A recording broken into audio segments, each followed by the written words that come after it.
বিএনপির চেয়ারপারসন বেগম খালেদা জিয়ার বিদেহী আত্মার শান্তি কামনায় বিভিন্ন জেলায় দোয়ার আয়োজন করা হয়। এতে অংশ নেন বিএনপির নেতাকর্মী ও স্থানীয় সাধারণ মানুষ।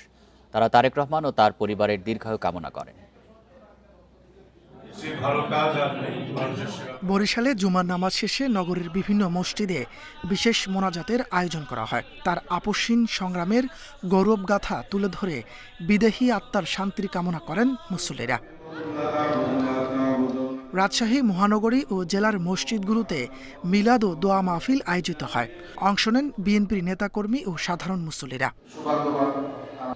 জুমার নামাজ শেষে খুলনা মহানগর বিএনপি ও সহযোগী সংগঠনগুলোর উদ্যোগে টাউন মসজিদে অনুষ্ঠিত হয় বিশেষ দোয়া। এ সময় খালেদা জিয়ার রুহের মাগফিরাত কামনা করা হয়।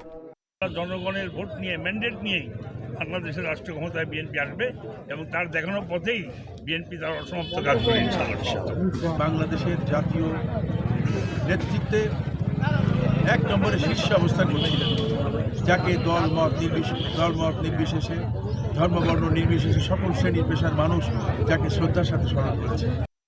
চাঁদপুরে কোরআন খতম ও মোনাজাতের আয়োজন করে বিএনপি ও অঙ্গ সংগঠনের নেতাকর্মীরা। মিলাদ ও দোয়া অনুষ্ঠিত হয়েছে মোংলায়। মোংলা পৌর শহরের বিএলএস জামে মসজিদে আয়োজিত দোয়ায় অংশ নেন বিএনপির নেতাকর্মী ও সাধারণ মানুষ।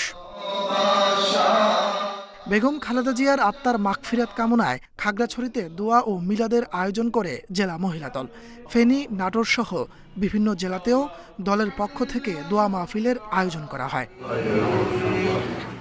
তাপস সরকার, ইন্ডিপেন্ডেন্ট নিউজ।